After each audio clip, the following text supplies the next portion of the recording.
Mummy हाँ, तू कितनी अच्छी है। ब्याह तो मैं अपनी मर्जी से करवाऊंगी, कभी उड़ने के सपने देख रहो।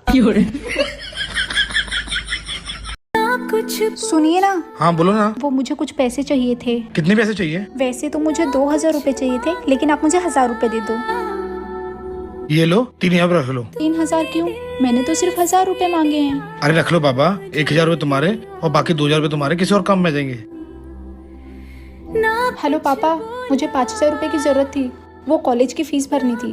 ठीक है बेटा, मैं 8000 रुपए तुम्हें डाल देता हूँ। 5000 कॉलेज की फीस भरना और 3000 रुपए अपने खर्चे के लिए रखना।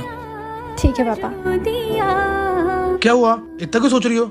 और चाहिए क्या? कुछ नहीं, बस मैं यही सोच रही थी कि शादी से पहले मैं जब भी पापा से पैसे मांगती थी तो वो हमेशा मुझे एक्स्ट्रा पैसे देते थे, और शादी के बाद मैं जब भी आपसे पैसे मांगती हूँ तो आप भी हमेशा मुझे एक्स्ट्रा पैसे देते हो। हाँ तो आप अपने पापा के घर में भी राजकुमारी थी और यहाँ पे भी राजकुमारी बन के ही रहोगी। किसी ने सच ही कहा है कि एक पिता के बाद एक पति ही होता है जो एक लड़की की हर ख्वाहिश पूरी करता है। अब ज्यादा बोल के इमोशनल करोगी क्या?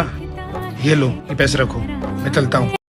घर तब तक नहीं टूटता है जब तक कि फैसला बड़ों के हाथ में होता है, लेकिन जब घर में हर कोई बड़ा बनने लगे ना, तब घर टूटने में ज्यादा देर नहीं लगती है।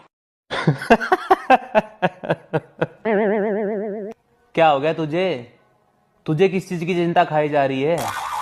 चिंता तो मुझे इस बात की खाई जा रही है, कहाँ कमी रह गई मुझ में।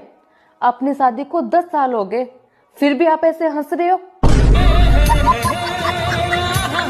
मैंने सीधे जवाब देकर भी देखा है, लेकिन जो मजा उल्टे जवाब देने में है उसकी बात ही अलग है। शुरुआत में थोड़ा सा एडजस्ट कर लो, बाद में तुम ही तो इस घर की रानी बनोगी। एक बात बोलती हूँ तुम्हें, शायद तुम्हें थोड़ी बुरी लगेगी, जो चीज वक्त पे ना मिले वो बाद में मिले या ना मिले कोई फर्क नहीं पड़ता।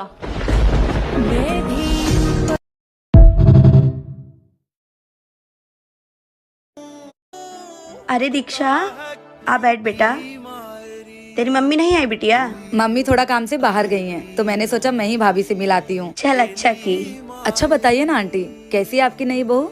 अरे मुझे तो ये नहीं समझ में आता कि उसके माँ बाप उसे क्या सिखा कर भेजे हैं। अब आप तो नई बहू वाली हो गई हैं, तो बताइए अपने बहू के बारे में कुछ। अरे तू क्या करेगी उससे मिलके? उसे तो एक काम ढंग से नहीं आता है। आंटी वो अभी नई नवेली दुल्हन है ना, धीरे धीरे सब समझ जाएगी। भैंस के गोबर जैसा तो खाना उबाल के रख देती है और एक गले तक से नहीं उतरता है। और साफ सफाई की बात करे ना तो ऐसा लगता है जैसे किसी मलिच्छ के घर से आई है। ना ये ठीक से झाड़ू लगाए, ना ये ठीक से पोछा मारे, और बर्तन तो ये ठीक से कभी धोती ही नहीं है। अरे नए नए कपड़े में तुम्हें दाग मिलेंगे, ऐसे तो ये कपड़े धोती है। वैसे आंटी मैं यहाँ किसी काम वाली बाई के बारे में नहीं, बल्कि आपकी बहू के बारे में बात कर रही हूँ। आप जैसी कुछ सास को ना बहू नहीं, काम वाली बाई चाहिए होती है। आंटी उसे बहू नहीं बल्कि उसे बेटी समझिए।